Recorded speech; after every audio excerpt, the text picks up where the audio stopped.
Good evening, everyone. It's Dr. Shiva.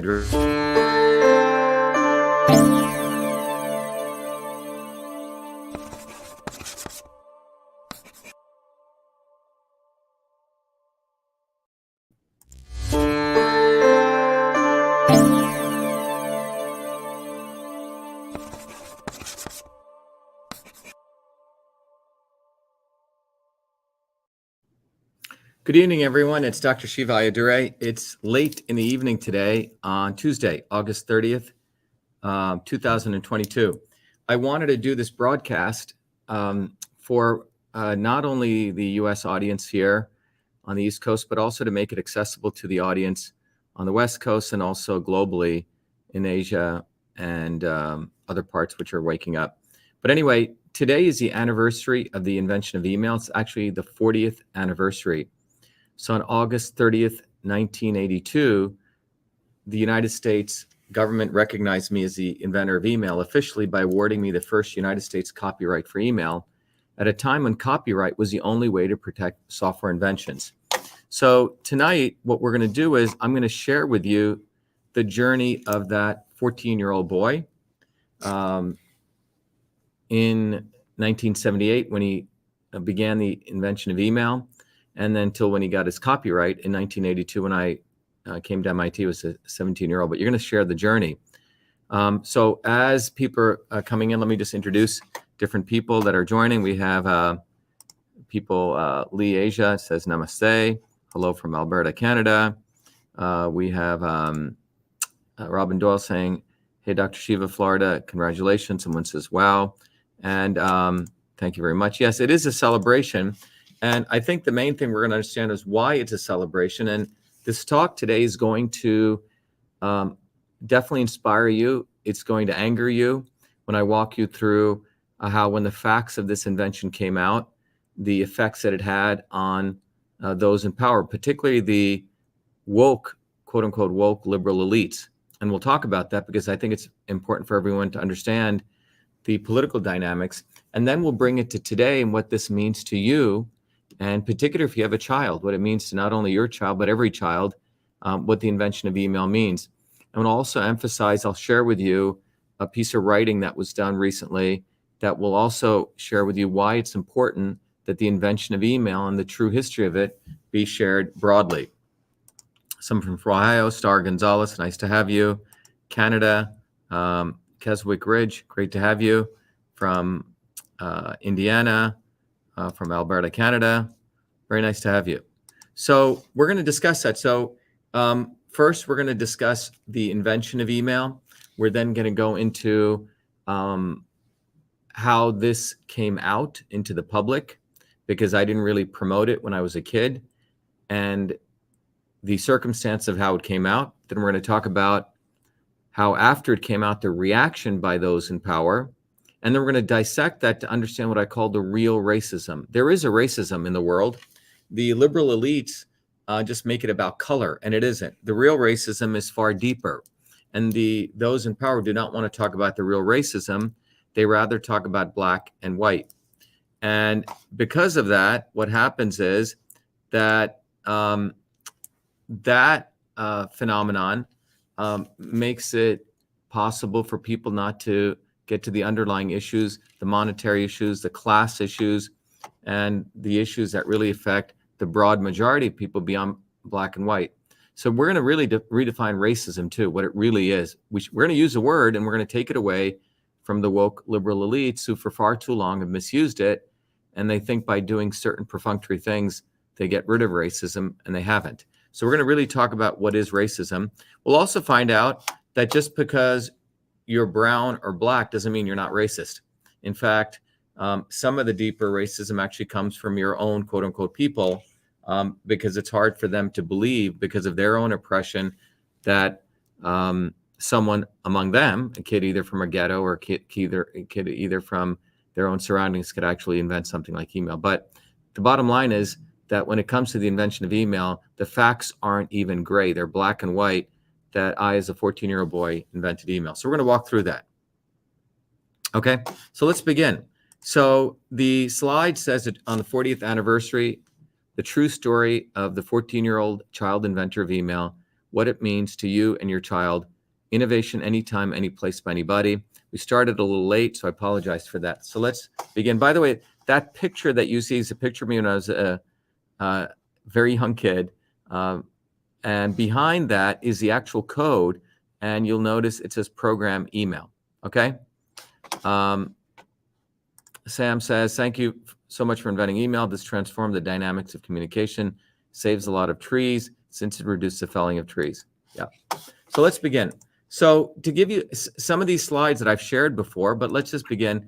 Many of you know that I was actually born in India as in 1963, on December 2nd, 1963, in the state of Maharashtra, which is on the West Coast. It's really like the California of India, meaning it's where Bollywood is. But I grew up in pretty humble circumstances.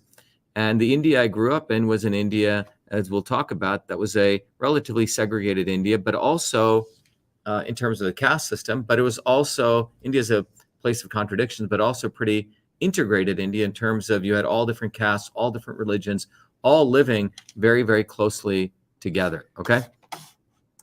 And so, and by the way, you can see here, this would be sort of, still is typical scene in India. You have all different modes of transport. You have a cycle rickshaw, you have people walking on their feet, you have a van, you have buffalo carts, but you have this range of diversity in India. And so I grew up with this kind of diversity, but this was a city in the typical cityscape in Bombay. But I also had another experience because my grandparents were poor village farmers. So on the summers, 3, sometimes 4 months, I would spend, someone says, I'm from Tamil Nadu, so he says, you're a great Tamilian. Great, nice to have you. But I also grew up in this kind of circumstance, which is a very different world, which was a land of my grandparents. And this world was a land of emerald green fields. And I just recently visited back there, and you had this kind of scenery of these temples. And my grandmother and my grandparents were poor village farmers. And it was a typical scene to see my grandmother out there in the rice fields planting rice. And this was her picture of her in her Sunday best. And separate from being a farmer, my grandmother was a local village shaman. One of the things you need to understand is in these poor villages in India, there's not like doctors, medically trained doctors want to go there and serve. So you typically have what are called Nata Vaidam, which means local. Vaidya means healing methods, right? Nata means forest methods. So my grandmother had studied these techniques from yogis and different people who came through the village, and she had learned them. And there's a system, ancient system of Indian medicine called online call. Thank you very much. Super Stricker, thank you very much. That will go to our Truth Freedom Health movement. By the way, you see the little ticker running, truthfreedomhealth.com. I encourage all of you to go check out that website. Truth Freedom Health is a new system I recently created. It too is an invention. Unlike email, which made our lives easier, and in some ways, some people say, I want to kill you for inventing email. But Truth Freedom Health is a system we'll talk about, which enables you to get smarter and wiser about what's going on around you. But anyway, my grandmother, as a healer, having studied these ancient systems of medicine, she could observe your face and she could figure out what was going on inside of your body. Now, this science, which comes from the ancient system of Indian medicine, was called Samudrika Lakshanam. Lakshanam in Tamil means face. So she could observe your face and figure out specifically what was going on inside your body, because in these Indian systems of medicine, the face was used to really represent everything that was going on in your body, the different organ systems, etc., as above, so below. And so that system of medicine had a lingua franca, a language that looks like this. You had, I'm not going to go through all of it. If you take our course, Truth from Health, or the system science course, you'll learn more about this. But there's a concept of the nothingness, Purusha on the bottom here, which gives rise to Prakriti, which is everything we see around us, which gives rise to the subtle energies, which gives rise to the 5 elements over here, and these different doshas, which control the tissues in you and then manifest you. But bottom line is, this is a very different system of medicine. And even though most of the Westerners would not be able to appreciate this, or in fact, Western medical doctors poo-poo this, but this science of medicine is what my grandmother practiced, and I saw her heal many, many people using this systems approach. So I was fascinated as a child, how was my grandmother able to do this? So that was one of my motivating interests, to understand medicine.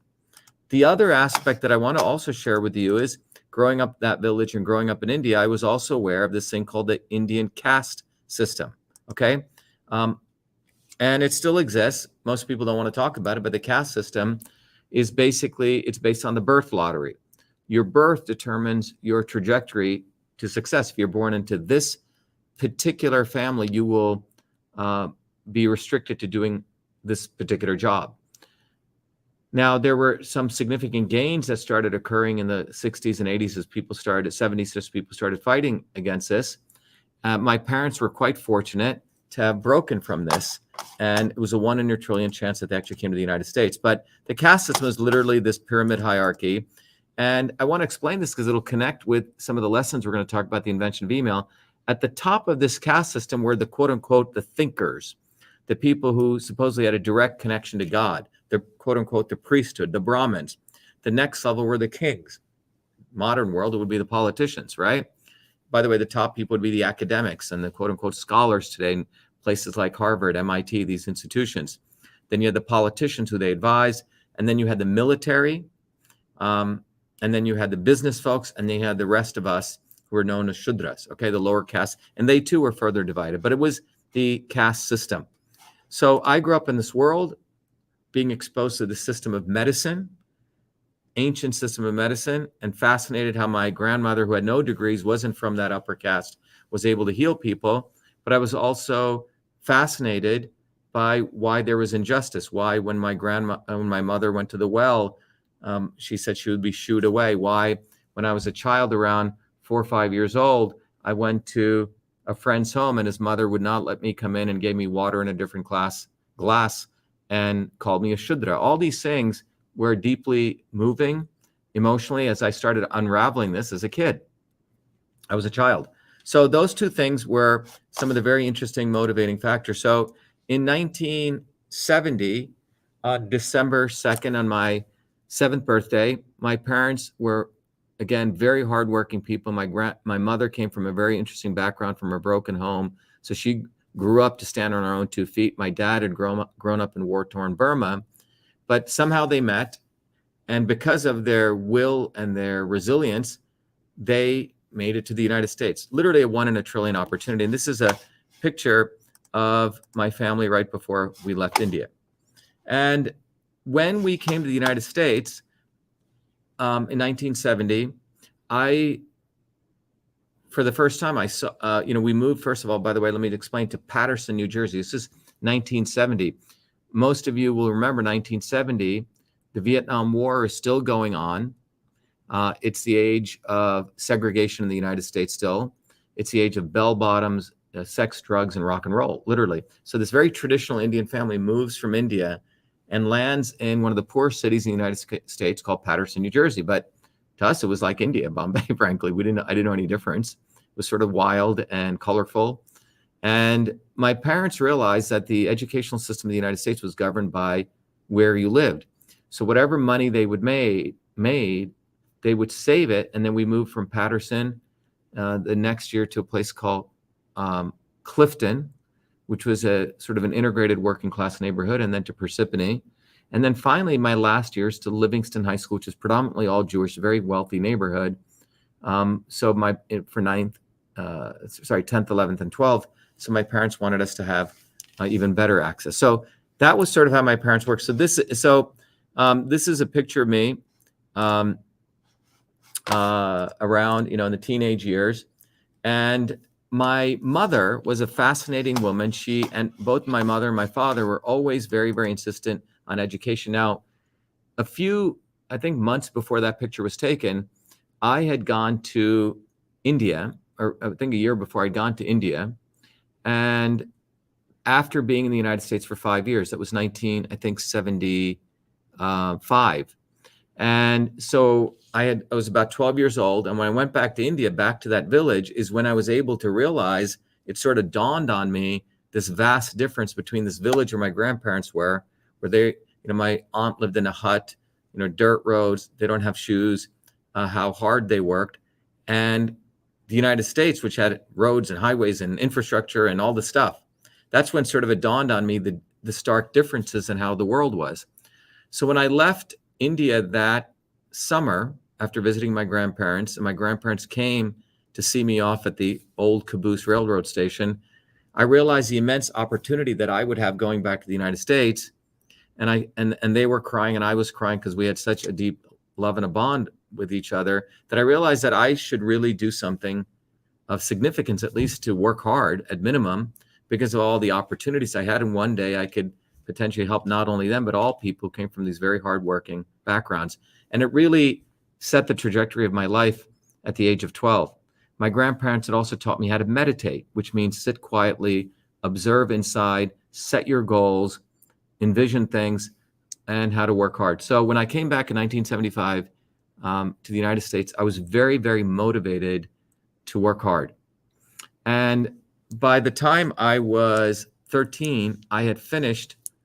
I worked very hard. Well, oh, by the way, I wasn't just a nerd. I played soccer as well as baseball. I was a pitcher, but I also worked hard in academics. I finished calculus by the age of 13, and my high school had no other math courses to give me. I had to, in fact, go to the high school. In fact, as a junior high school student, I had to go to the high school. However, my dear mom, who's right there, had seen a little article a friend had given her, and it said, if you can read it, it says, "Mina, I thought you might like this." It was from her friend Marty, and the article was New York University invites high school students. And this was a very interesting article. It came out in a local newspaper in New York. And the article was really about a professor at New York University by the name of Henry Mullish. This is, by the way, 1977, 78, when a computer would fill up, several thousand square feet, big mainframe computers.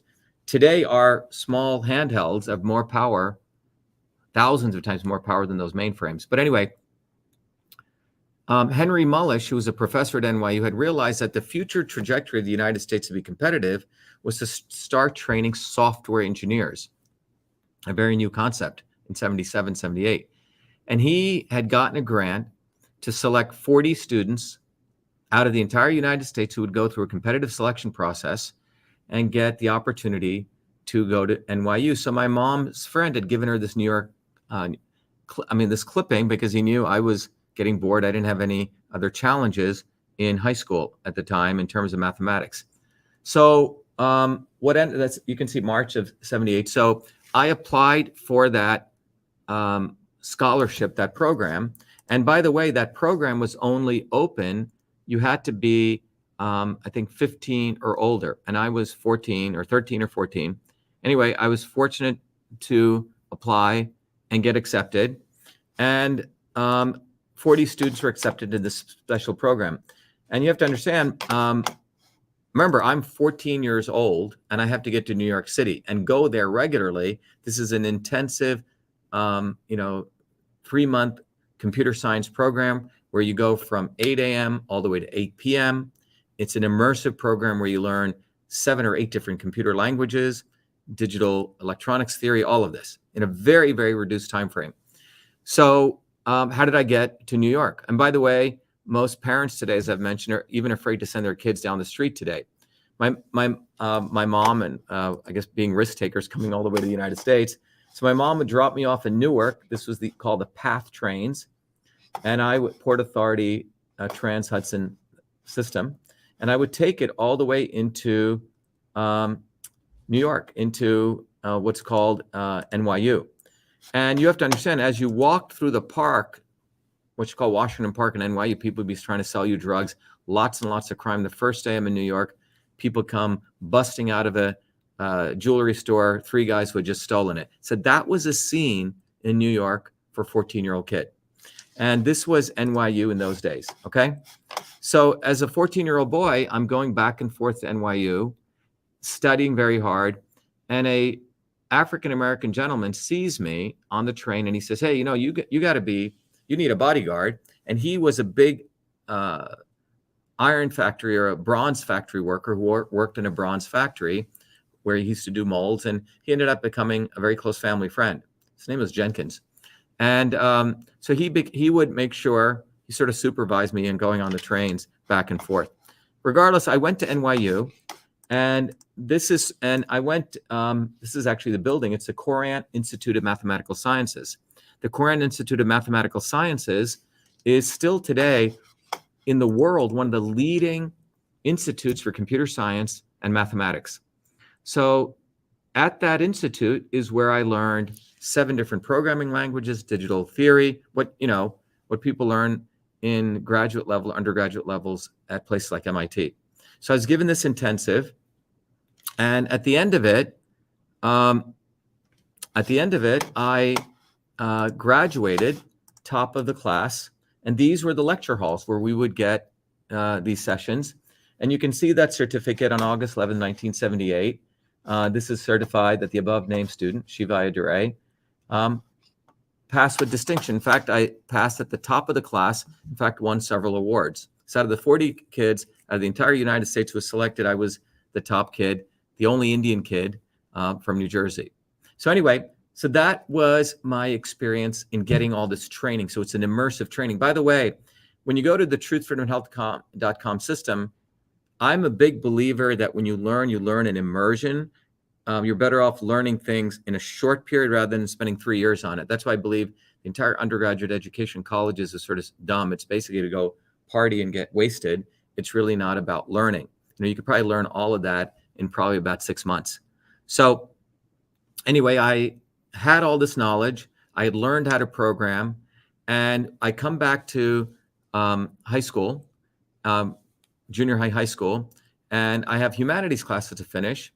And what do I do with my time? Because there's really not any math classes I can take. So there is an extraordinary woman in our public school system. By the way, I didn't go to private school. My parents couldn't afford it. It's all public schools. Her name was Stella Oleksiak, a woman. And this again brings a sense of activism here to the point here where, I'm a 14-year-old kid, and I had gotten, through my mom, had introduced me to a professor at Rutgers Medical School, what is now known as Rutgers Medical School. At that time, it was known as the University of Medicine Dentistry in Newark, New Jersey. So Livingston is here. Newark is about 30 miles away, my high school and where this university is. And it was in the heart of one of the poorest cities in the United States called Newark, New Jersey, predominantly African-American. Most white people are afraid to go into Newark. But in that medical college, a gentleman by the name of Dr. Michelson had offered me an opportunity to work there, to use my computer skills to do research in medicine and information technology. So, but how would I get there? I was a 14-year-old kid. So this woman, Stella Oleksiak, was a teacher in independent studies, fought with the principal who wouldn't agree, raised it up to the Board of Education, superintendent of schools, and got the right for me to travel in the middle of high school to have a full-time job as a research fellow. So I was appointed as a research fellow at the University of Medicine and Dentistry, and I'll show you some pictures there, with a full-time job. So, and this is that university at that time, and this is Newark, New Jersey over here. Okay, this is in the 70s. And the opportunity I was going to be given was to use my skills in programming to do initially medical research. And the medical research I was given the opportunity to do, some of you may know of a horrible disease that hits kids called sudden infant death syndrome. And the idea was that I would apply the data that we would get on baby sleep patterns. One of the researchers at the school, a gentleman by the name of Dr. Swami Lakshmi Narayanan, had gotten access to baby sleep patterns and when a baby would stop breathing. That's called an apnea, sudden infant death syndrome.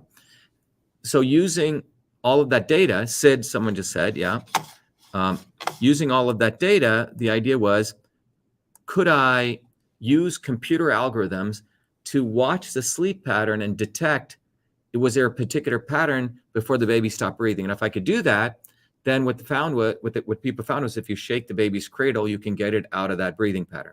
So anyway, I was doing research on that. In fact, went on to publish a paper many years later, which I presented in Finland.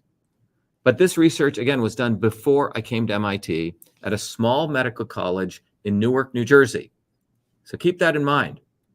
Newark, New Jersey, all right?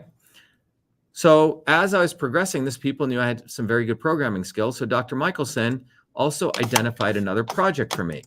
Now you have to understand, let me give you sort of the setting of 1970s.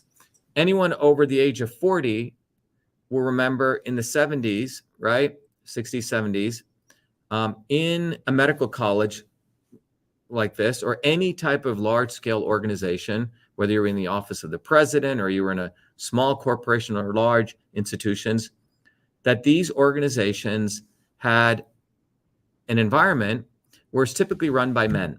In those days, what was the job a woman could do? A woman could essentially do one of four things. She could be a nurse, she could be a secretary, she could be potentially a teacher, or a housewife, okay? Those were sort of the four jobs a woman can do. So in these institutions like this medical college, there were lots of women, either nurses or secretaries. And in an institution like this medical college, where it was a building, right, there were lots and lots of offices. The doctors were the top of the heap, on the top of that caste system, okay? And surgeons were very high, okay? Hospital administrators, etc. And these medical colleges always had offices where a doctor had his office and he would, or a researcher, and he would have a secretary. And typically the secretary's desktop looked like this, okay? And you have to understand that there were two modes of communication in this environment, okay? Two ways to communicate. One way of communicating was through the phone, right? And it wasn't a cell phone, it was a physical landline phone. The other way was through paper. People used to write memos on paper, okay? They would write memos on paper. And, sorry, let me put up a nice little piece of paper, okay? And that paper was used to write what was called a proverbial memo or the memorandum. And I'll show you an example of one. And how were these memos written and distributed, et cetera, was through what was called the inter-office mail system. Inter-office mail system. So you had the phone that Dr. A could call Dr. B, and the other was the inter-office mail system. And the commander of this inter-office mail system in every office was the secretary. And you can see in the secretary's desk, she has folders behind her, big file folders, okay? She has an inbox, an outbox. Sometimes there was also a drafts folder, typically. Paper clips. Over on her desk is a stapler. She typically had whiteout, and she's in front of her typewriter. And she typically also had carbon paper and, physical paper. The carbon paper was if you had to do a copy, she would put a white paper in, put a carbon paper, and put another white paper, and she'd type. She'd get to the original and a copy. That was called a carbon copy, CC. All right. So when a doctor wanted to communicate with another doctor, let's say they were going to hire somebody, he would go over to the secretary and hover over, and he'd say, okay, Alice, take a note. And he'd say, to, from, here's the subject. And by the way, carbon copy CC, our HR director, and also blind copy my boss, and attach the resume of the prospective candidate we're going to hire and send it to Dr. X. And the secretary would then proceed to draft up a memo, okay? And the memo literally looked like this structure. It'd be a bunch of plus signs, memorandum. I just gave an example of, my principal at the school is known as Alan Berlin, Stella Alexiak, but you can see CC, BCC, date, subject, and this would be a memo, okay? And you would enclose attachment, and this memo was put into these inter-office mail envelopes, okay? And those envelopes were then sent throughout these pneumatic tubes. This was like the quote-unquote Ethernet before Ethernet, okay? So the memo was sent throughout these pneumatic tubes. And so by the way, let me just make a point. If the secretary had to CC, let's say 10 people, she would literally be typing a memo like 5 to 6 times, right? Making multiple copies. And so it was a very, very arduous process. And by the way, in this inter-office mail system, there were many, many features. So let me go back to this and let me show you all the features of this inter-office mail system that were enveloped in there. It wasn't just a simple system, okay? You had many, many features, and I had to, so as a kid, my job Michelson gave me was, could you take this entire system? Now you have to understand, in those days, in those big mainframes, mainframe 1 operator could send a simple text message to mainframe operator 2. Very short messages, like you would do text messaging. It's not what we're talking about. Here, we wanted to take that entire interoffice mail system, which consisted, as you can see here, I'm going to show you the entire feature of that interoffice mail system, which consisted of this, all of these features, okay? Let me zoom in a little bit. So I made a list as a child of all of those features. You had to have the inbox, the outbox, the drafts, the memo, the attachments, folders. They wanted to be able to compose a memo, forward, reply, the address book. There were groups in that medical college right here, okay?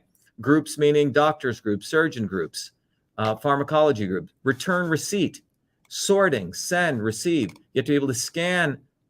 All this was done in the physical world. Edit, broadcast. Sometimes they would send one letter to lots and lots of people, sending a memo to a group, deleting, purging, so on. Carbon copies, blind carbon copies. So you see, this was all the functions of the interoffice mail system of that time. And if you're looking at this, and if you're under the age of 40, you'll say, wow, that looks a lot like email. Well, it was.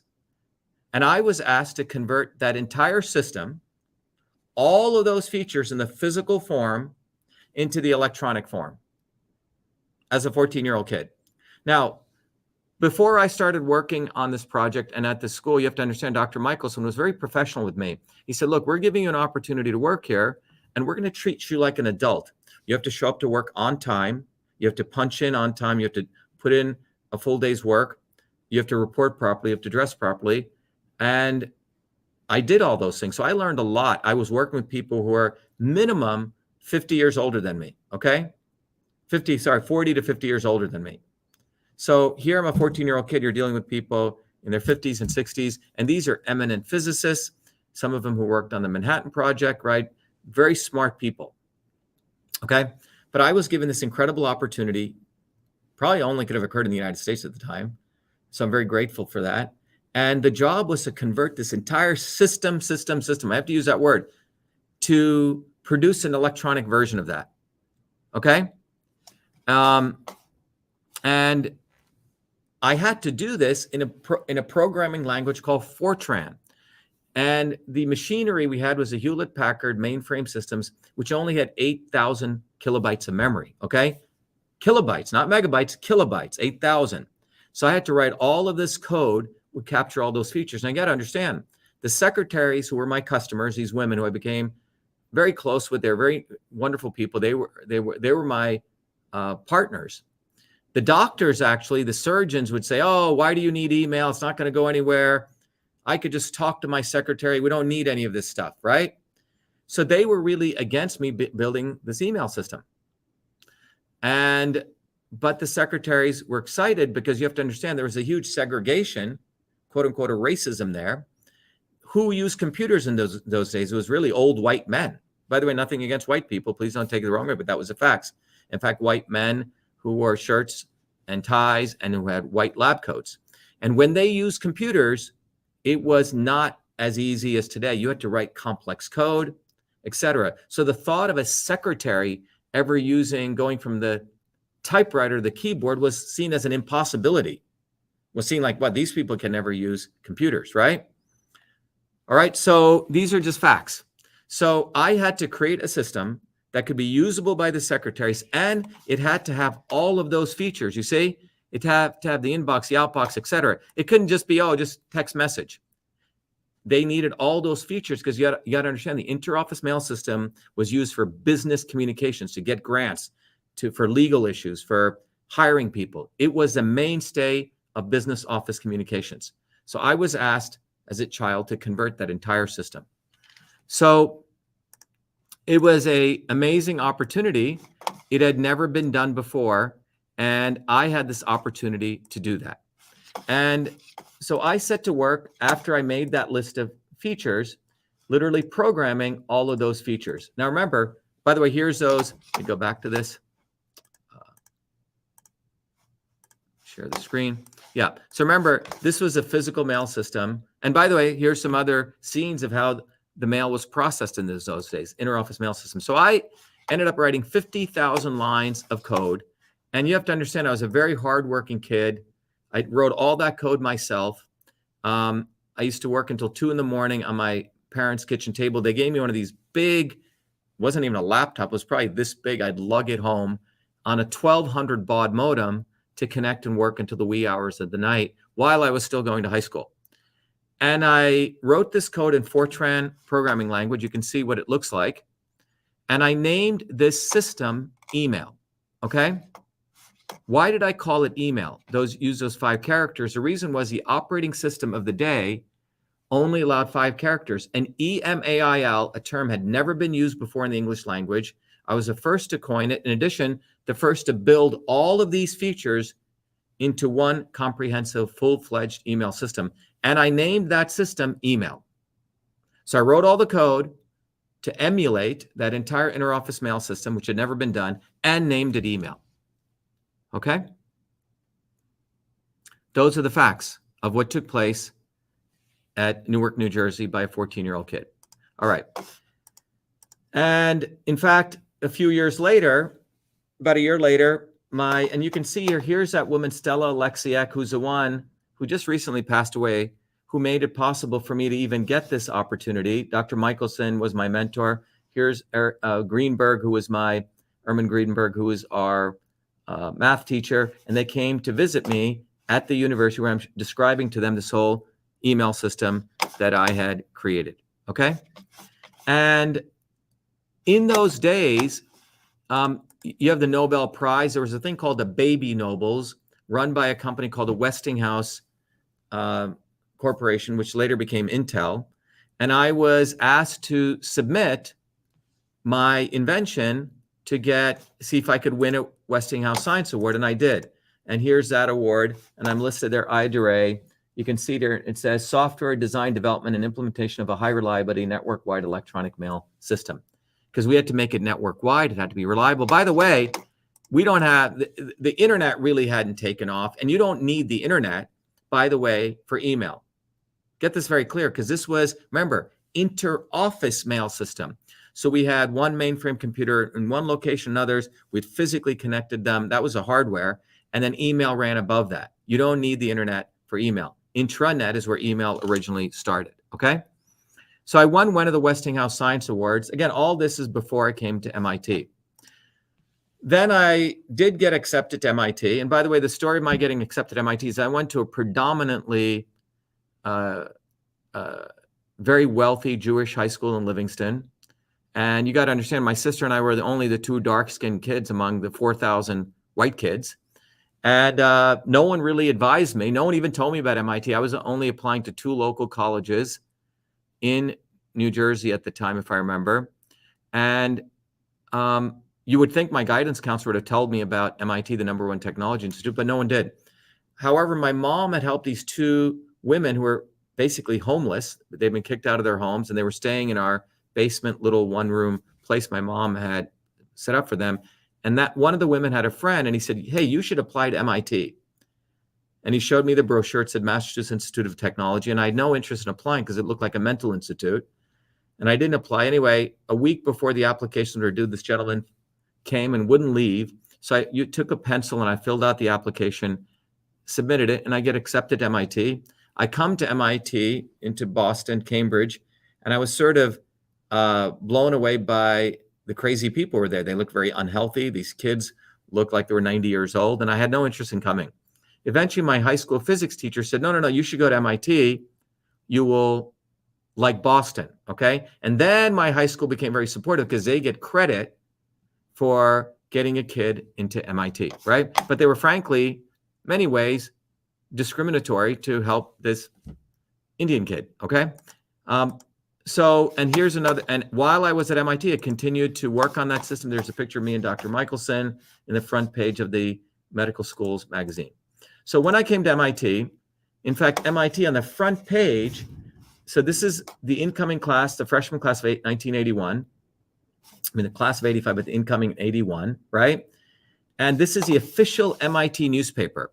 And on the front page of the official MIT newspaper, out of the 1,040 kids coming in, I was one of the 3 kids recognized for one of my high school achievements, which was creating the first email system. And there it is right there, okay? So that same year, I was elected freshman class president, and I was invited to the president of MIT's home, who was aware of my inventing email. And Dr. Gray, who was a president of MIT, he was also on Reagan's White House Science Council, a science advisor to Reagan. And he said, look, it's really unfortunate that the Supreme Court doesn't even understand, the legislators don't even understand, the lawyers don't even know what software is.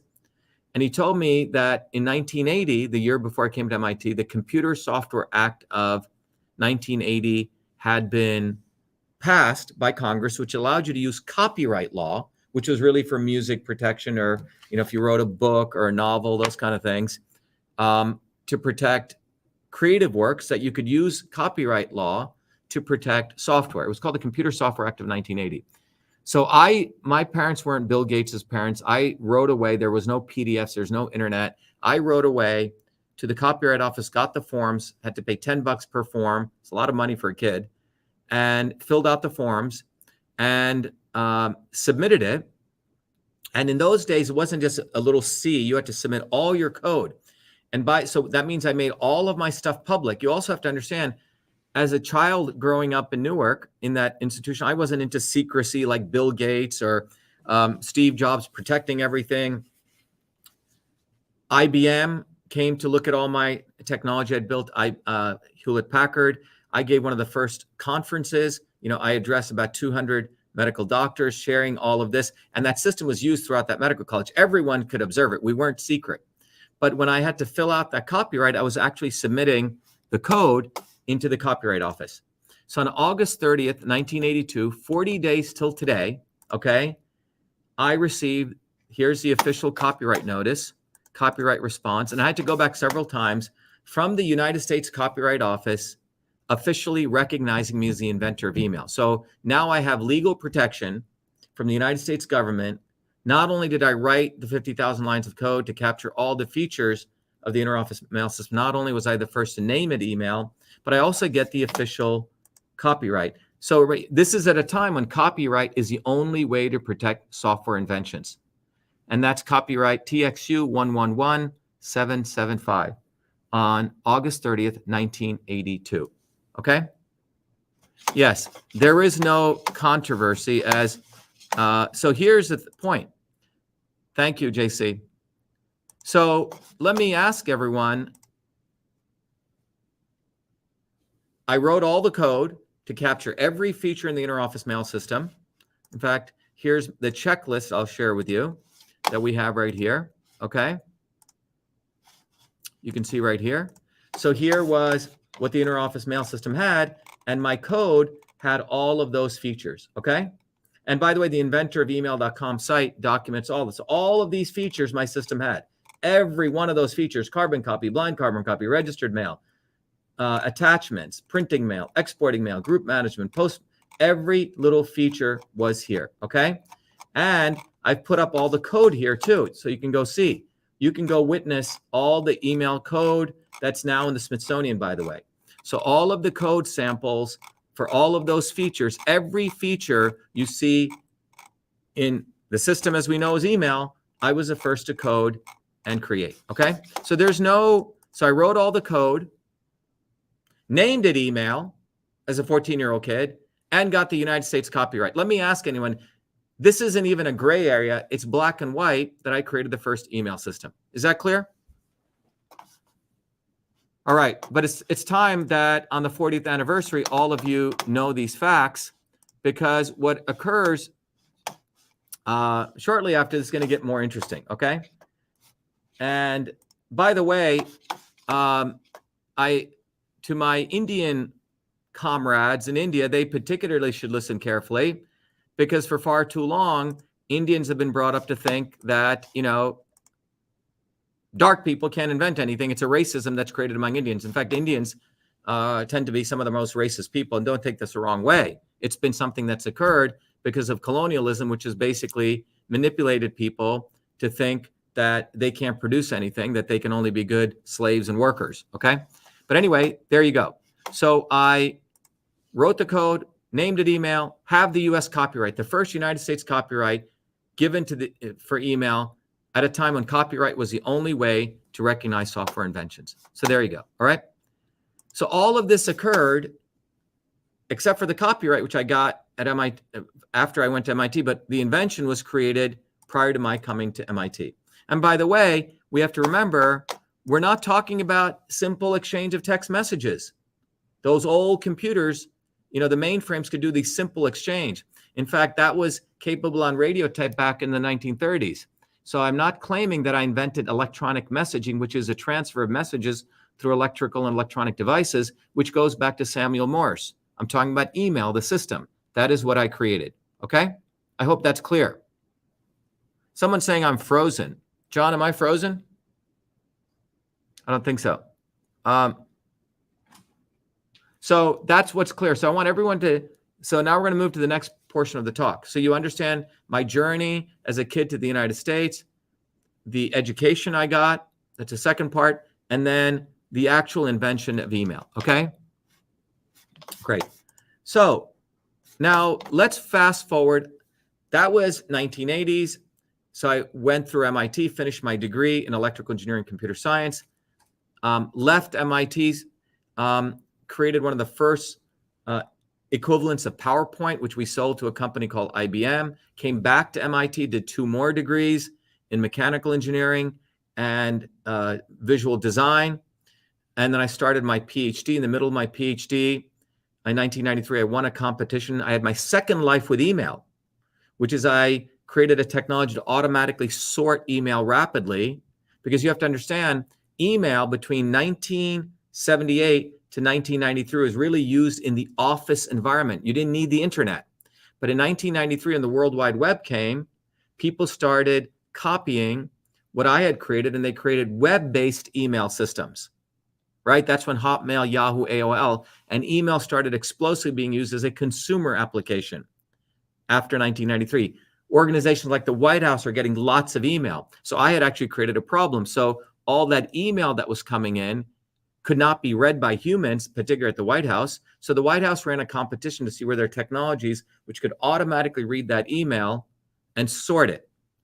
Long story short, in my PhD work, I was doing work on artificial intelligence, and I ended up winning that competition. In the middle of my PhD, I left MIT in 1993, and I started a company to automatically sort and route and answer email. It was called Echo Mail. Completely my second life in email. I thought I'd only do it for 3 years. It was another invention, ended up doing it for 10 years. And then I grew that to a very large company. And then I came back to MIT to do my PhD in a field called systems biology in 2003 to 7. Right, so I kept inventing, kept doing companies, going in and out, started a company called Cytosolve. Now here's where the story gets interesting. In 2011, my dear mother, here's a picture of her, was dying of a horrible disease called pulmonary fibrosis. And that disease, she didn't tell me, was only going to give her about 3 months to live. And before she died, in a suitcase, in the Samsonite suitcase, she had meticulously saved all of that stuff, my computer tapes, my code that I had done back in 1978. Okay? And she had saved all of it. And it had been a little bit, getting old, but nonetheless, there was a copyright notice. All of that stuff my mother had meticulously saved. A friend of mine knew the editor of Time magazine, the technology editor, Doug Aamoth. Doug Aamoth, now this is in 2011. So this is almost 33 years later. I wasn't out there pounding my chest, wanting credit for the invention of email. I was brought up to be very humble, okay, for better or worse. But Doug Aamoth, the editor of Time magazine, came and reviewed all the material, still to this day, the only journals to look at it. And he wrote an article called The Man Who Invented Email. This was on November 11th or 15th, 2011. So in 2011, Now the world knows, wow, email was invented by a 14-year-old kid. His name is Shiva Ayyadurai, and it goes worldwide. Okay? First time I really got global publicity for this. Right after that went public, the Smithsonian National Museum of American History contacted me. This is the #1 museum in the world. And they said, Dr. Shiva, we would like all of your materials. It would be a great honor for us to have it. Another museum called the Computer History Museum called me. I decided to give it to the Smithsonian. And on February 16th, 2012, I was honored. I don't have some of those pictures here, which I can dig up, at the Smithsonian, where all of my materials were accepted. It was a great American honor by the U.S. government, another U.S. government honor, not only the copyright. Now, you would think on that day would have been a great day to celebrate this event. In fact, a Washington Post reporter wrote this article. An African-American Washington Post reporter, Emmy Kalawale, wrote an article called V.A. Shiva Ayyadurai, Inventor of Email, Honored by Smithsonian. Okay? And that evening, I did a report with her where she did a bunch of videos, which we can dig up and play for you. And we'll make this whole month email month, John. Okay? And that article goes out, and you would think this should be an amazing thing to celebrate the American dream. Here I'd come as a low caste, dark skin, untouchable out of Newark, New Jersey, working, and I'd created email. But what ended up happening was something quite profound, okay? What ended up happening was this. A newspaper called Gizmodo, which is run by, hold on, I don't think I shared this. I don't think I shared the Washington Post thing. Let me share this here. So this was in the Washington Post. This article comes out, and this sparked a huge conflagration, because when it went into the Smithsonian, it was like a new skull had been found in Africa. And what I didn't know was during the 33 years where I'd been a good, humble Indian boy, the military industrial academic complex, the defense companies, were rebranding themselves into the cybersecurity market. And they had found a guy who looked like a nerd, and they had rebranded that guy as the inventor of email. And all he did was use the @ symbol to create a caveman version of Reddit. Okay? That's it. With simple text messaging, he spent about 15 minutes writing, but I didn't know that. So when this went into the Smithsonian, you had racist attacks on me. People call me an asshole, a dick. Okay? And this was done by a media group called Gawker Media. So they called me all these names. Dick, asshole, all these things. And in fact, one of the blogs said this curry-stained Indian should be hanged by his fingernails. It says, what a fucking shameless cretin. He should be hanged by his curry-stained fingernails as he shouts, let me down, Sahib. I was meaning no harms. Let me down and I will invent you a nice vindaloo, chocolate cake, and then lined up against the wall and strangled with a dhoti. This was the kind of stuff, and I want everyone to look at this. And I particularly want the Indians to look at this, because even after this came out, not one Indian said anything.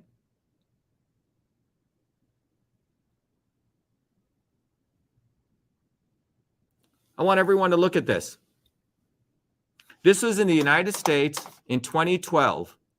This is not 1940s US. It's not 1920. It's 2012. And I really want the Indians to look at this.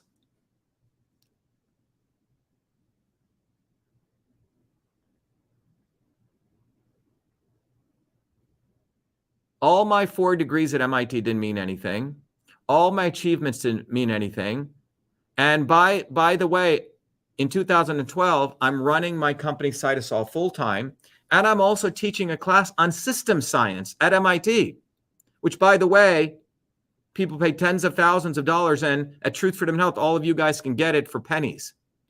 So I'm teaching the most popular elective at MIT, and thousands of calls come into MIT saying, how dare this guy say he invented email? Fire him. So I'm being barraged. My reputation I mean, you have to understand, up until that point, MIT had me on the front page for inventing many things. My Fulbright scholarship, the email system, Echo Mail. But no one at MIT even stood up for me.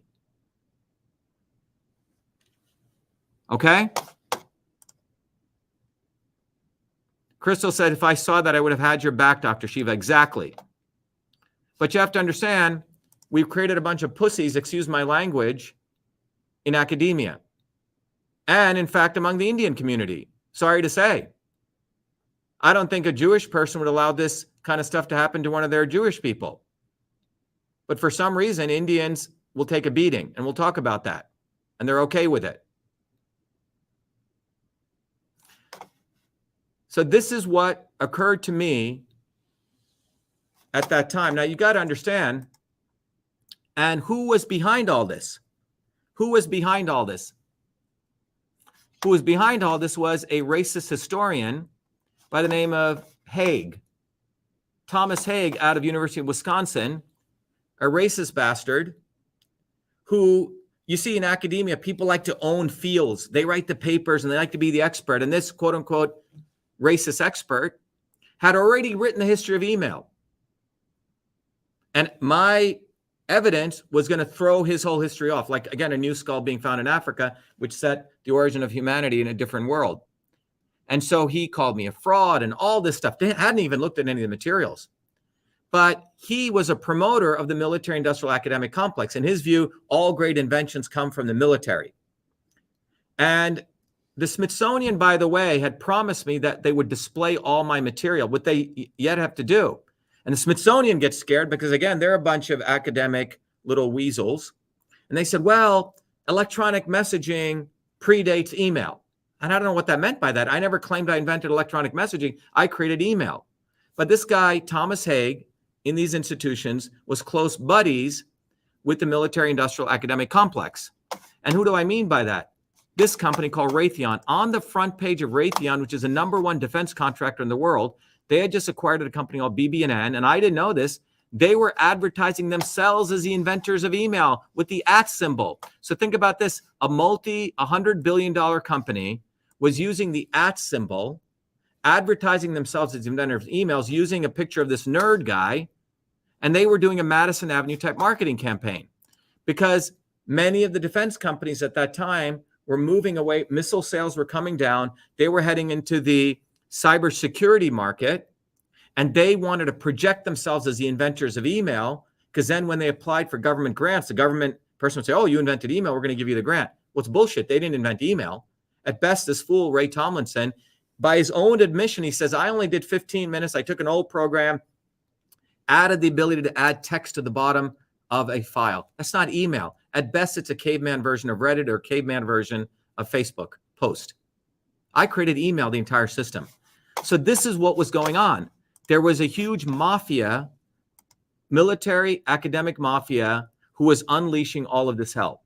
Okay? So here I'm at MIT. No one is coming to my aid. I went to one of the eminent professors who, Noam Chomsky, who was one of my advisors and who knew that I was also a fighter on campus, fighting against racism, fighting for poor people when I was an undergrad. And Chomsky went through all the material, and he was the only academic who put this out there. He says email was invented in 1978, okay, by a 14-year-old working in Newark, New Jersey. The facts are indisputable, okay? Noam Chomsky weighs in on Ioduri's invention claim. So he came out, okay? But you got to understand, when I used to go tell the truth, people say, ha, ha, ha, you're like Al Gore. They did not want to accept the facts that a kid, a dark-skinned immigrant kid who came from nothing in Newark could actually invent anything, because they've been brainwashed to think all great inventions come after you go to MIT, after you go to Harvard and you drop out. So you could be a nerd like, and you have to look like a nerd. You have to have these glasses, and you have to have a beard, and you have to be hunched over, and you have to talk very nasally, right? That's a nerd. Then you can be an inventor. But I was an athlete, and I was, reasonably, not nerdly looking. And I could do all this. So that didn't fit. And this is where the real racism comes in. It's not black or white, as we'll talk about. But the facts are that it was black and white that I created email. They created a controversy.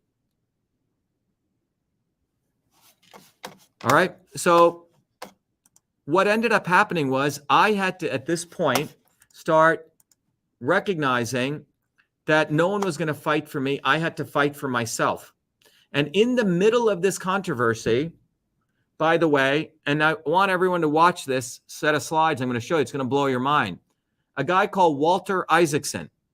Walter Isaacson is the head of the Aspen Institute, was a head, one of the most liberal, woke, elite organizations on the planet. I think he was former head of the Wall Street Journal. He's the one who wrote the book on Steve Jobs. He's known as a great liberal writer. In the middle of this controversy in 2014, remember, this started in 2012. Every day I'm being hammered. No lawyer wanted to take my case because they said, you invented email bullshit. They didn't want to believe it. Walter Isaacson, in the middle of this controversy, writes a book. And the name of the book is called The Innovators: How a Group of Hackers, Geniuses, and Geeks Created the Digital Revolution. Author of Steve Jobs, Walter Isaacson.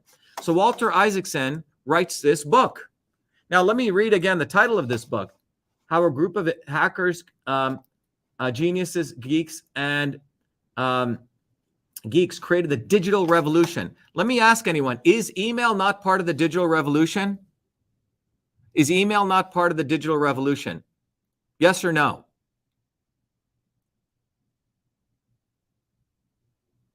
Is email not part of the digital revolution? Obviously, okay? But Isaacson leaves any mention of email in this book. I'm not mentioned. In fact, he leaves email out of this book. And this is supposedly one of the greatest scholars of our time. What he does include, and these are the people he includes who are the geeks, the geniuses. And I want everyone to look at this. This is it. These are the people. And tell me what pattern you see. These are the people's pictures that he has in his book.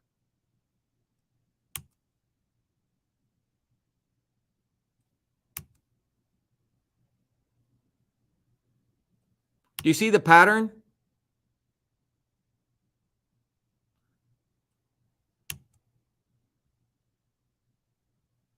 Everyone see the pattern here? These are all the people, yes, including a white woman. So these were the people included. I just want people to see this. This is this great writer, a woke white man, liberal elite, Walter Isaacson, talking about that, and email is not discussed, and you don't see a picture of a dark-skinned kid, all white men, and even a woman. That's allowed. But there are no brown people. There are no yellow people. Nothing. Okay?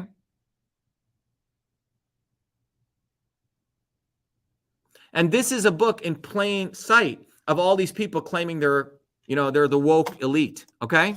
But this is what the book included. And this is right in the middle of the controversy. It's almost like he was commissioned to write this book. And the book ends by putting this old white guy, okay, who's called Vannevar Bush. Now, check this out.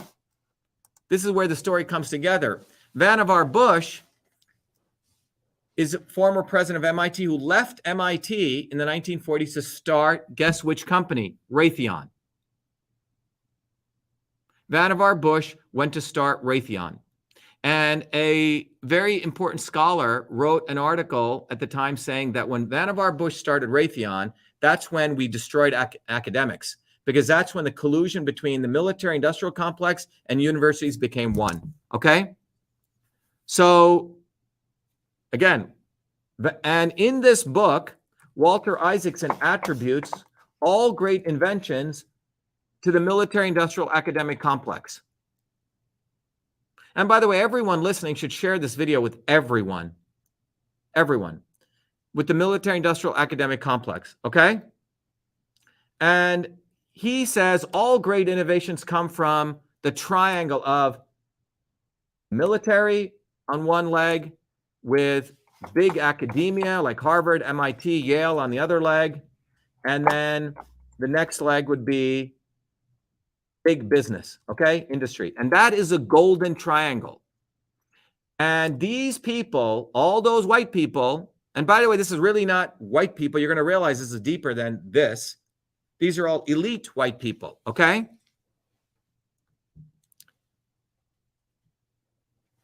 All of these people, okay, are part of that military industrial academic complex. In fact, to be clear, when I was at MIT, I was a model minority. MIT would love to put me on their front page, right? Because they could say, oh, we're about inclusivity, diversity, because I was within that triangle. But when I said email was done before I came to MIT, you become a pariah, you become an outcast. But this is a military industrial academic complex. And this picture of that 14-year-old kid who did invent email, you see, he doesn't belong in that triangle. This is a problem. It doesn't compute for them because this entire hegemony is based on pummeling money into this triangle, okay? Because there's billions or trillions of dollars that flow here, taxpayer dollars. Surely if email was created outside of this triangle, and by the way, just to give you an idea, when I was working at university, I was paid nothing in year one, nothing in year two. In the third year, I was given $1.25 per hour. So when you add it all up, probably less than $5,000 went into the creation of email. Those guys were spending tens of billions of dollars creating anything. So the invention of email in Newark, New Jersey took pennies on the dollar. These guys spent a lot more money and they beef up their own bullshit that they are the only inventors. Okay? So that's the reality. Now, what's interesting is Wikipedia, I heard just recently unlocked my page. And you can't still change anything. People, sincere people, they read the facts and they would go on Wikipedia, try to change it. And look at one of the Wikipedia senior editors wrote to me, and he was so upset. He said, I seem to have stepped into a mess by accident, okay? As an experienced Wikipedia editor, I looked at the email article and was surprised that you hadn't received credit for your contributions. And by the way, any credit they give, they try to diminish what I've done. They don't want to give me all the credit, even now. Since I've had a great deal of experience writing Wikipedia articles, this guy says, I got right to work and added several suitable additions to provide credit to your contributions. Right away, my edits were deleted without discussion, not edited to improve them, but flat out deleted. And he was saying this was so volatile. The email article was so volatile because this is a kind of behavior an editor encounters when editing an article on the Second Amendment, abortion, or other extremely hot topics. The response to my edits have included personal attacks, calling me ignorant, reckless, and the like. Although most editors have been less insulting than that, they've generally been aggressive and rapidly deleting my admissions. Think about that. My article, the article on email, became more volatile as the Second Amendment, abortion, or other extremely hot topics. Why? Why is that? Why was it hard just to document the freaking facts? Why? And that why is because this innovation, the truth about the invention of email, goes at the heart of what it means to be a human being. Because the invention of email did not occur at MIT, at Harvard, or Harvard dropouts, or at the military, or at Silicon Valley. It occurred outside of that. It occurred in places that everyday people work in Newark, New Jersey. Now, what these people did not know was that they didn't know that not only was I a programmer and a scientist and an athlete, but I was also a fighter. I've been fighting racism all my life, fighting for other people all my life. When I was at MIT, I started the first student newspaper. I organized food service workers. I made sure more blacks, more women, more poor people, black and white, were able to get into MIT. I fought for a dean, a black dean who'd been wrongfully terminated. MIT had investments in racist South Africa. I organized a 5,000-person protest, and you can see this picture of me burning the South African flag on the steps of MIT. There's about 5,000 people here. And we marched on the president of MIT's office, who's right here. And I challenged him to call for divestment. And then I organized protests when a friend of mine was held in Sri Lanka. So what these guys didn't know, and this is me at my PhD graduation, when it was not fashionable to ask for the United States getting out of Iraq. So what these people didn't know was I had been fighting all my life for others. But when all of this abusive attack took place on me, no one was there to fight for me. And I had to go deep within myself to connect, not with me, because that was too hard to fight for me. I had to connect with that 14-year-old boy. And I realized that I had to stand up and fight for that boy, which was me. Because no one was fighting for that dark-skinned 14-year-old immigrant kid who had come out of the caste system in India, in Newark, New Jersey, and who had indeed invented email. And that I would have to now take all of my fighting experience and bring it there. And that ended up in me spending day and night during those 2 years. It was like a PhD project. My very good friend, Lorraine Minetti, literally came up from Newark, where she was born and knew me as a kid, and stayed with me for about a year and cooked and cleaned for me, took care of me so I could build this site, the Inventor of Email. So I built this entire site. It's a PhD thesis. I'll take you to the live version of it. If you want to see it, it's here. Let me bring it up. And you will find on this site everything, because I had to literally go through all my stuff and I had to document everything having to do with the invention of email. Okay. And that's what I ended up doing. So let me go to that site here and you can see it. It's right here. Okay. If you go to Inventor of Email, I encourage everyone to go there. You'll find the Inventor of Email site and everything is up here. The copyright notice, all my code, the definition of email, everything is here. So I built this at that time. And that was my way of getting my head in order and starting to fight, not for me, but for that 14-year-old boy who did invent email. And I've spoken to women, by the way, who've been raped. And they will tell me, you know, when you get raped, you start thinking you did something wrong. And here I'm being attacked. And I start thinking, wow, maybe I'm lying. Maybe I didn't invent email. Maybe someone else did it before 1978. So I had a very good student in my class at the time, Devin Sparks. Poor kid he was so upset with what was going on with me. He spent day and night in the MIT library and he went through every document written before 1978. Because we were trying to find out, had someone else used the word email? Had someone created email, right? Was I being a liar? Was there something else that was being done?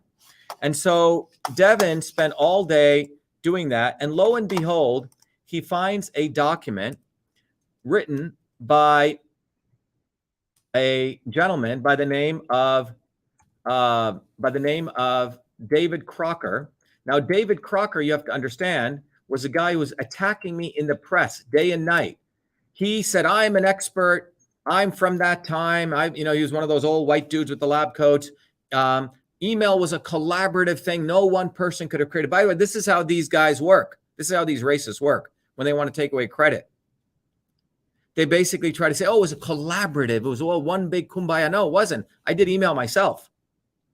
And he said that, no one person could have done it. Now, what Devin found in the bowels of the MIT libraries was a document this guy, David Crocker, I call him Crock of Shit, had written in 1977, a year before I created email. And he was writing a report on the state of electronic messaging and applications. And he made it very clear, and I'm going to bring it up right here, and this is a smoking gun, that he basically says, at this time, this is in 1977, right about a year before I began creating email, no attempt is being made to emulate a full-scale interorganizational mail system, which is the interoffice mail system. He says no attempt. The fact that the system is intended for use in various organizational contexts and by users of differing expertise. He's talking about secretaries differing who can't use the keyboard, typewriter, right? A keyboard. Makes it almost impossible to build a system to respond to all users' needs. So this scumbag, David Crock of Shit, who was attacking me in 2012 all over the media, forgot he wrote this document where he said they thought email was impossible to create. Everyone following me? So we found this document and we started sharing it. He started getting afraid. He started calling my old mentor, Dr. Michelson, and trying to figure out a way that we could quiet me down. But they didn't quiet me down. I went off and I built that website, as I just showed you. And then in 2016, that's why I believe there's a God that exists. Something interesting happens. This magazine, Gawker Media, that journal, that rag, which had been attacking me, calling me an asshole and a dick and all those horrible names, right? Was sued by a guy called Hulk Hogan. And I was in Hollywood at the time. And Hulk Hogan had sued Gawker because they had put a sex video out on him, violating his rights. It was defamatory. Hulk Hogan had sued Gawker Media for $145 million and he'd won. Okay? He'd won a major judgment and was appealed. The lawyer representing Hulk Hogan was a guy called Charles Harder. I went to Charles Harder. He was in Beverly Hills, charges, $1,100 an hour. And I showed him all my material. He goes, oh my God, you invented email. He goes, the facts are pretty black and white. He took on my case on contingency. Most lawyers do not do that because he saw the strength of the facts. Charles took on the case and we filed our lawsuit for $35 million. A few days after I filed my lawsuit, Gawker Media claims bankruptcy. They didn't have money. We drove them into bankruptcy. I get appointed the chairman of the bankruptcy committee to sell, this is a karma, Gawker to a new company called Univision. Out of that deal, I got close to $1 million. It was a big victory. By the way, none of the mainstream media reported it. Gawker Media pays Dr. Inventor of email $750,000 settlement. And Gawker also has to remove all those articles. Big, big victory. Okay? Yes, it was indeed awesome. And none of the mainstream media ever reported on it, including whoever, anyone you want to talk about. And there's a reason for this, and we'll get to it. Okay? This was after 4 long, hard years. I win this lawsuit, and we won. We settled another lawsuit against another guy who had put a bunch of crap up, trying to make it all of a gray area. Well, copyright this, Anyway, we invented email. It's black and white. There's no gray area. So we win this lawsuit. But the question comes down to why a friend of mine, Kevin Ryan, who is the head of Business Insider, said, what's fascinating about this entire story is why is there even a controversy? He goes, that's the real story. It's not the fact you invented email. He goes, that's black and white. You wrote the code. You've named it email. You have the copyright. Okay? I love what a fighter you are. Stay strong, never give up. Thanks, Cheryl. I won't. But the issue became, why was there a controversy? And the reason there was a controversy is because of this. And I want everyone to really look at this diagram. As I mentioned earlier, it's because this boy, this 14-year-old boy invented email, doesn't fit this fucking triangle. I was part of it when I was at MIT, and I was their golden boy. But when I said I did this before I came to MIT, it puts a big ratchet in this entire scheme of things, right? And in fact, when all this took place, we created another site, which after we won the lawsuit, if you go to whoinventedemail.com, we created a site to really educate the whole public. And it really documents what is email. And then we give the 6 facts. We say, what is email? How the internet pioneers thought it impossible. What I created, what this guy Tomlinson did not invent. He simply created a caveman version of Reddit. And then we ended up getting quotes from eminent people going through what is email. Okay? And supporting everything we've done. In fact, a major lawyer, Stephen Chow, made it very clear. Hey, look, he's one of the leading lawyers in the world on copyright law. He said, look, he did the job. Had patents been available, he would have done that. Okay? He says in August of 1982, Stephen Chow says, the U.S. Copyright Office of the Library of Congress registered Shiva Ayyadurai email code and user's manual. According to its records, these were the first works registered under the title email, preceding the next such registration by 2 years. Dr. Ayyadurai's registrations and deposits showed to the world his reduction to practice of his email system. These registrations were remarkable for an 18-year-old student. That's when I got the copyright, involving non-trivial procedures. And he goes on to say, had patenting path for software been considered possible in general in 1982 and generally, particularly the MIT community, I have little doubt that Dr. Ayyadurai would have pursued it. Okay? One of the important things we did on this website is Dr. Michelson and others put together a document, which I'll show you, which literally lays out, let me go back to the top here, which lays out what the real dynamic was. And now we're going to talk about why. Why was this controversy there? Why was there even a bloody controversy? Okay. And that is revealed in this document right here called The Invention of Email in Newark, New Jersey. Why was there even a controversy? By the way, how's everyone doing? Are we getting late here? People still with me? Everyone all right? All right. People okay? Why was there even a controversy? And that brings up to this. Okay.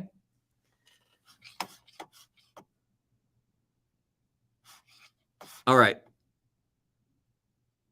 Yeah, Google still claims Leigh Tomlinson, and they, in fact, they manipulated the search results recently, okay? It's bullshit. They're racist. Google's a bunch of racist scumbags. So let me read this right here, because the guy who runs Google is a good Indian fellow who's got to be a good Indian lackey, Sundar Pichai, okay?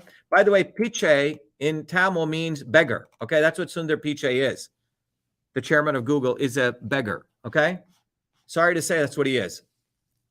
He's, as we say with my black friends, a house nigger, okay?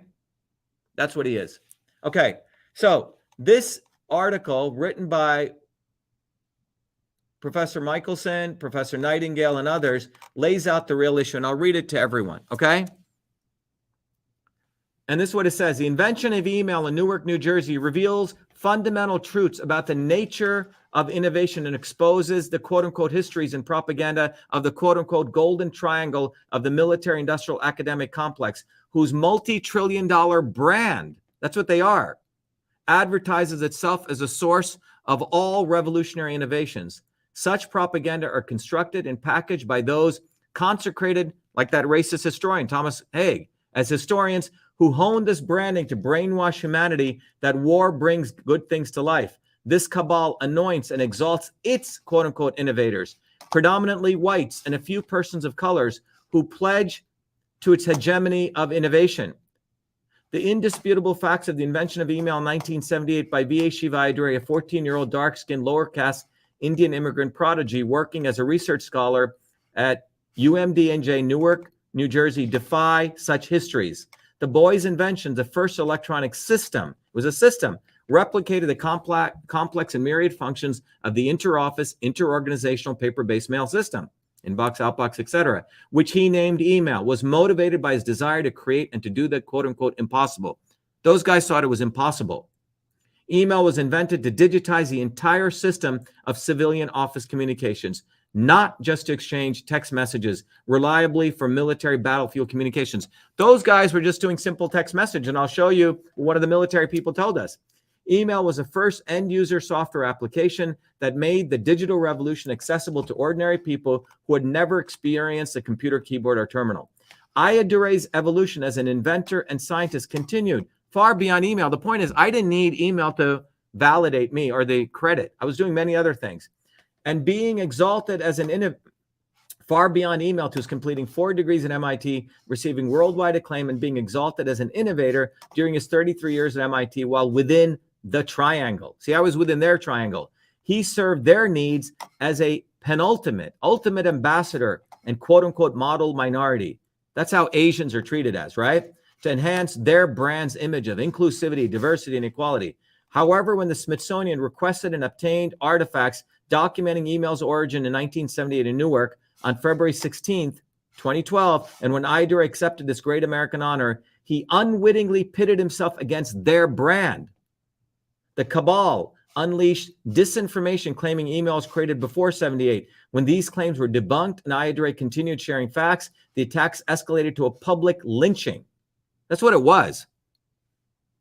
Revealing an insidious side of racism that exalts persons of color when needed and expels and annihilates them when they challenge false histories and propaganda.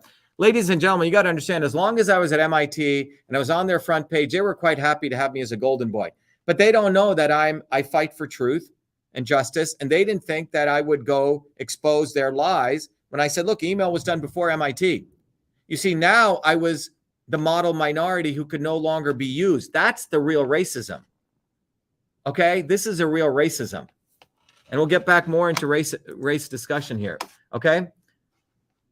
revealing an insidious side of racism which exalts persons of color when needed and expels and annihilates them when they challenge false histories. Email did emerge from their collaboration, but not from their triangle, but organically in a local and indigenous ecosystem of a small medical college where a brilliant young boy, committed teachers, a loving family, and a dedicated mentor solved the civilian problem. Does everyone see? That's the real triangle. The real triangle is a loving family, a mentor, and you get access to some infrastructure. This was a small medical college. It is in that triangle where great innovations emerged. And by the way, it was a 14-year-old boy who also invented TV, Philo Farnsworth. He worked on a small farm in Idaho. He saw how the cows did this pattern. He got cathode ray tubes. He built the first TV. RCA stole it from him. They started manufacturing it, even though he had the patent.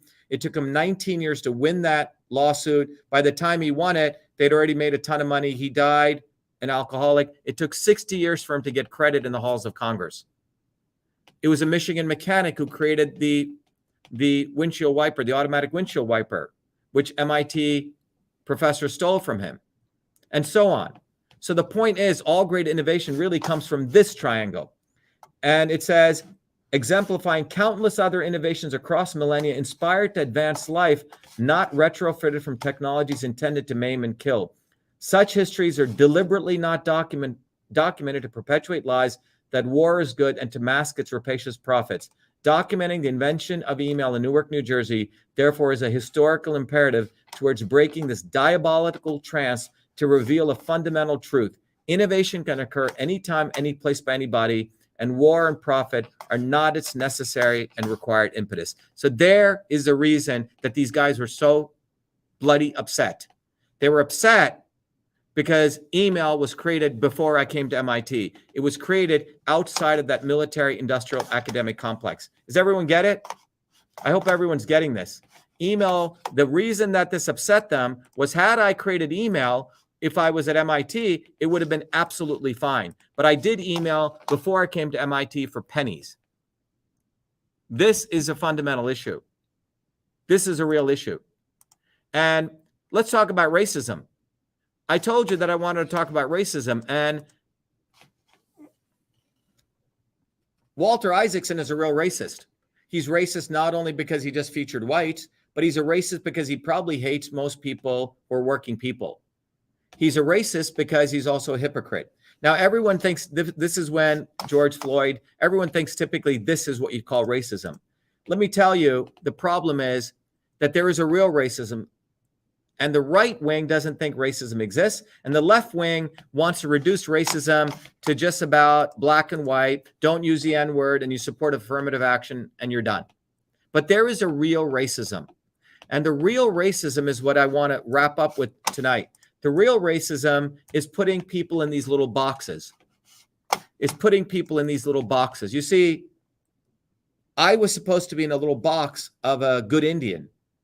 What really bothered them was that they thought when I was at MIT, putting me on the front page, giving me all sorts of awards, that I would be a good Indian, that I would never go against MIT and expose their lies. I was not being a good Indian when I told the truth about the invention of email. And not only that, a friend of mine said, what really bothers him about you, Shiva, you don't back down.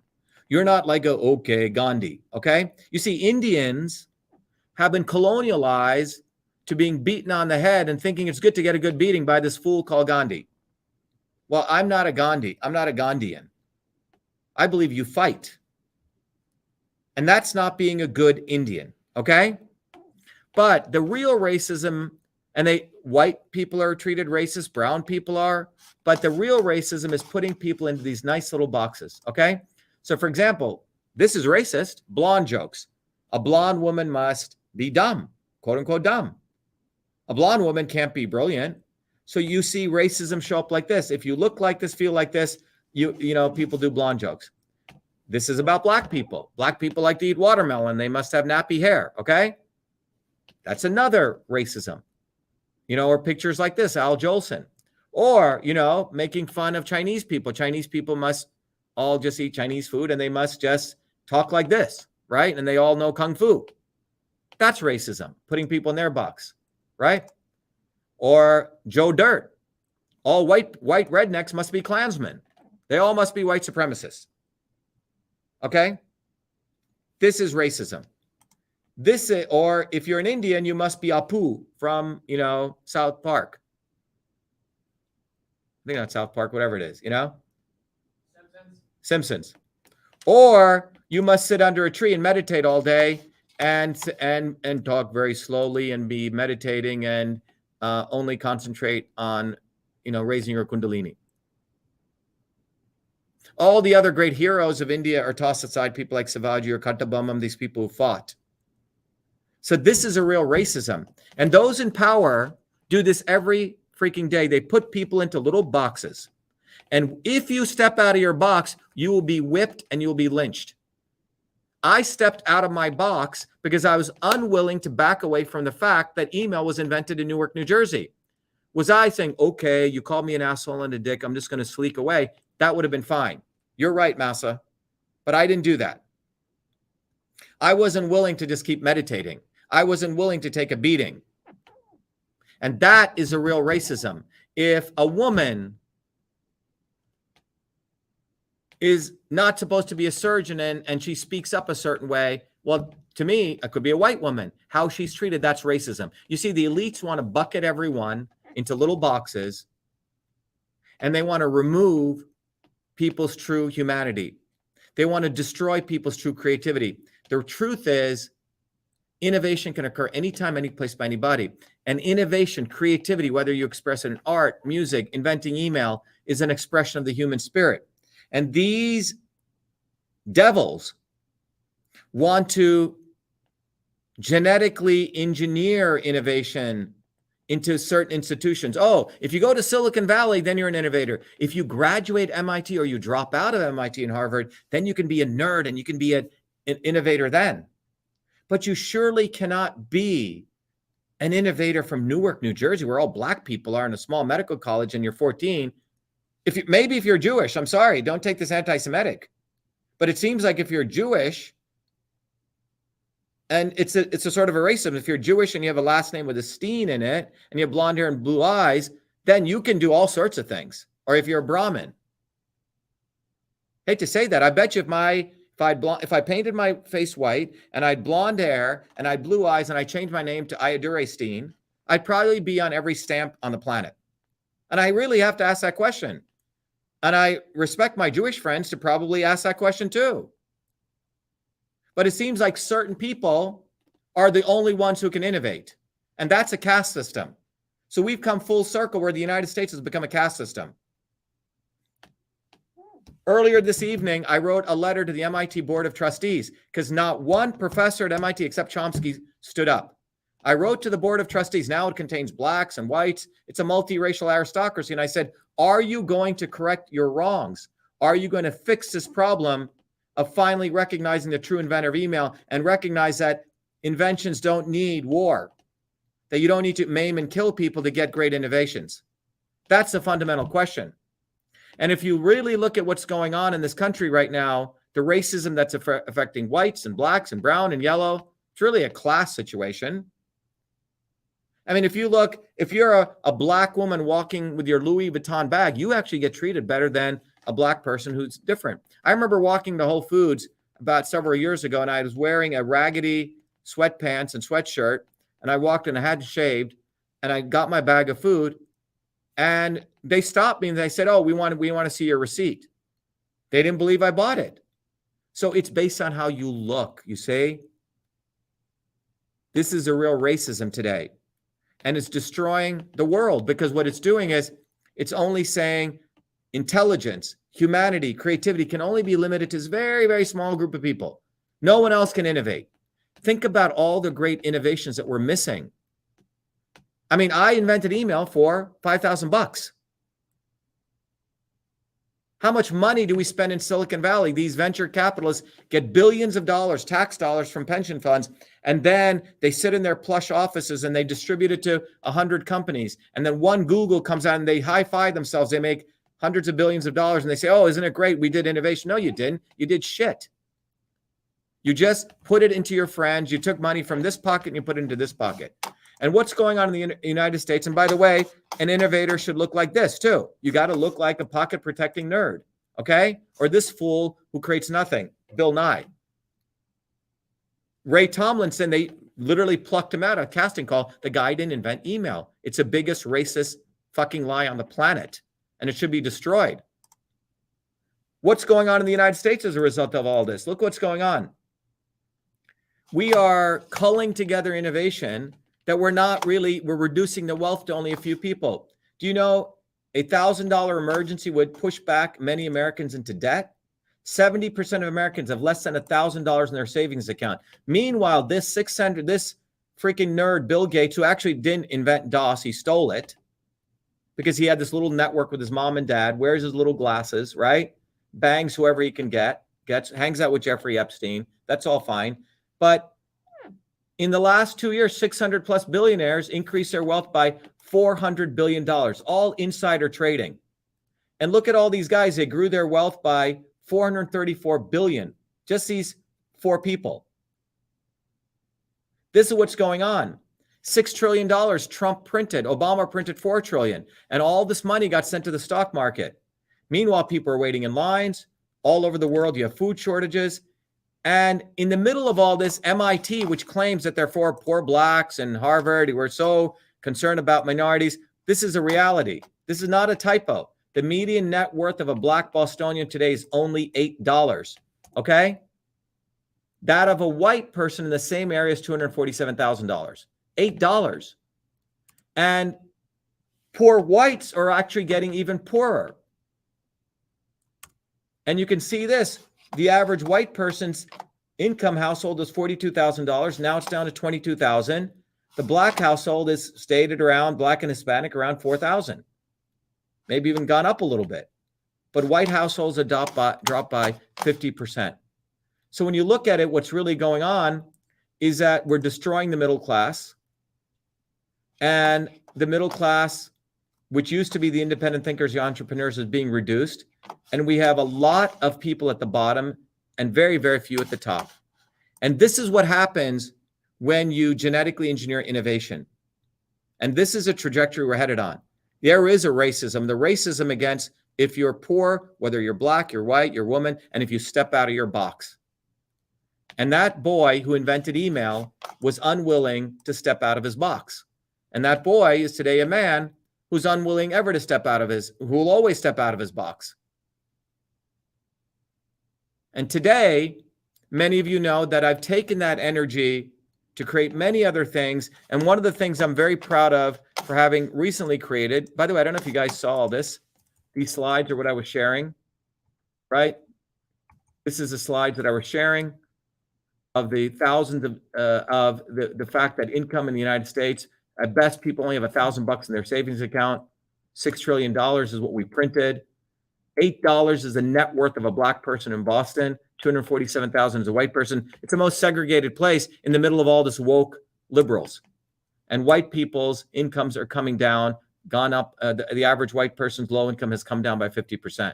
So white, black, Hispanic, everyone's being attacked from a racist standpoint by the elites. That's what's really going on. The true story of the 14-year-old child inventor of email is that innovation can occur anytime, any place, by anybody, but it is under a full attack. And that is why it becomes imperative that we share the story of the invention of email. It is the truth. There is no gray area. There is no controversy. It's been manufactured to diminish you. This is not about even this boy. The history of the invention of email, the truth is about you. Do you as a human being want to recognize that the invention of email and the controversy that they created really is not about me, but it's about diminishing what it means to be a human being? Because when you create, when you innovate, you exhibit your humanity. And they want to say only a few people can do it. And when you do that, it brings down all of humanity. We don't produce the wealth we should be producing. My latest invention, Cytosolve is one, EchoMail, but my most latest one is Truth, Freedom, and Health. Truth, Freedom, and Health, everyone, is fundamentally a system. Truth, Freedom, and Health is fundamentally an invention. It is an invention. It is an invention that will get you out of your slavery. It'll get you smart. It is a technology. It is a platform. And I want everyone to go to truthfreedomhealth.com tonight and become a part of this movement, but more importantly, become a user of the system. As it says here, the man who invented email now delivers the Truth Freedom Health system to make you street smart, so you may see things as they truly are, beyond left versus right, pro versus anti, and improve every aspect of your life, your body, your relationships, your business, and your world. I'm not going to go into this in detail, but Truth, Freedom, and Health is also an integrated system. Like email had the inbox, the outbox, we have all these different components, but they're intended to make you smart. So you have a homework assignment tonight. Share this video broadly with everyone. Share the fact of the invention of email with your children, because we have to fight for the truth about the invention of email. It is at the heart of our struggle, because it brings out the foundational fact that those in power are well on their road to creating a caste system globally, that only a few people can innovate. Suresh Kumar says, it is our duty to share the truth about the invention of email with everyone. The truth that innovation can happen anywhere, any place, by anyone. Thank you, Suresh. Someone says, one of the great discourse on the implication of racism, innovation, corporates, economic, society, and freedom. Yep. And I can't overemphasize to all of you guys that you have to share the truth about the history of the invention of email, because it is an invention that was created by a young boy trying to help women go from the typewriter to the keyboard. It was a liberating technology. It was not about making money. It was not about starting a company. There was no VC funding. I wasn't in Silicon Valley. It was doing something purely for the love of it, which is what innovation was. You know, there's a book you can find on our website called The 7 Secrets of Innovation. We did a whole course on this. I'm not going to reveal all the secrets because I want you to go be part of our movement. But one of the secrets is innovation's in our DNA. It's in everyone's DNA. So we have an active set of elites actually suppressing that. They're squashing being a human. So I hope all of you share this facts, become a user of the Truth, Freedom, and Health system, and learn that if we don't get the facts about the invention of email out there, given how blatant it is, that how many other things are they going to steal? The next thing, your child, if he doesn't go to MIT, Silicon Valley, he creates something great, he's going to be squashed. So this is a very important struggle to win. And we have to get the story out there. And it is the 40th anniversary of the invention of email. And I hope this discussion was valuable to all of you. And I'll go through some of the comments that people have said. Yep, Bill Gates is disgusting. Jill Jones said, manufactured crisis. They stomp the people down and treat the world as an amusement park. We must all adopt the Truth, Freedom, and Health system. No more compliance with criminals. Excellent. We need you as senator. Thank you, Silky. You guys know Iran, we won that election, and the Republicans are the ones who stole it from us. We may run again. We'll see. Thank you, Dr. Shiva from Allison Wright. Thank you for this video. Awesome info. Love you, Dr. Shiva. Love you too. Thank you.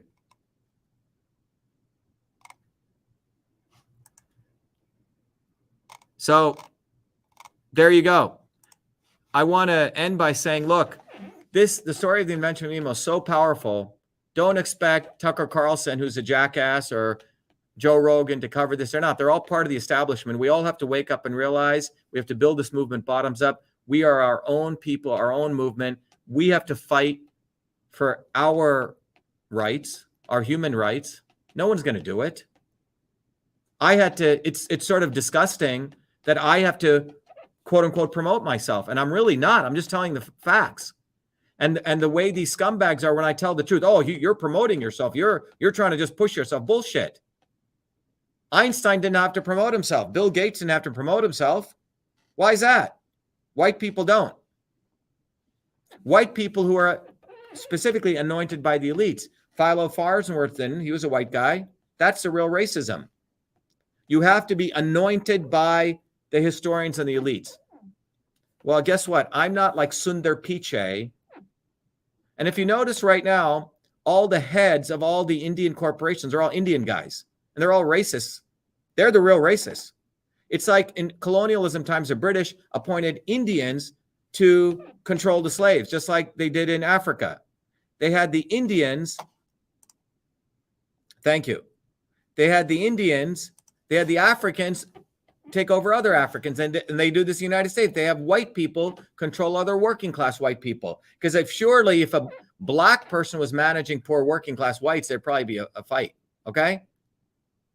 So it's class war in many ways. It really is. So the bottom line is that right now we have neocolonialism. Sundar Pichai, who makes about 250 million, 300 million, he will never talk about this. He knows the facts because he's got to pay homage to his masses. Same with the guy, Twitter, another Indian guy, and another Indian guy over Microsoft. The Indians are used to manage all the Indians who are in the IT industry. It's disgusting. There's an article which says that India is the fourth most racist country on the planet. My mom in India told me that, in India, you could get mistreated 7 or 9 different ways. In America, about 3, but it's true. So to my Indian comrades out there, I ask you, wake the fuck up. Wake the fuck up. Let go of all your slavery. And yes, an Indian created email. Indians, did an Indian create email? I don't know. I don't think that is true. I think Ray Tomlinson did. No, an Indian did create email. And that thinking comes from their own slavery. All right, everyone. I think I've shared enough. And yes, we have shared the truth. It's nothing but the truth. All right, everyone. Be well. Have a good night. It is, what time is it, John? It's a little bit after midnight. And we've had about 200 good, solid people. Share this video everywhere with as many people as you know. And remember that email was invented by a 14-year-old child, a child. Not an adult, but a child in Newark, New Jersey in 1978.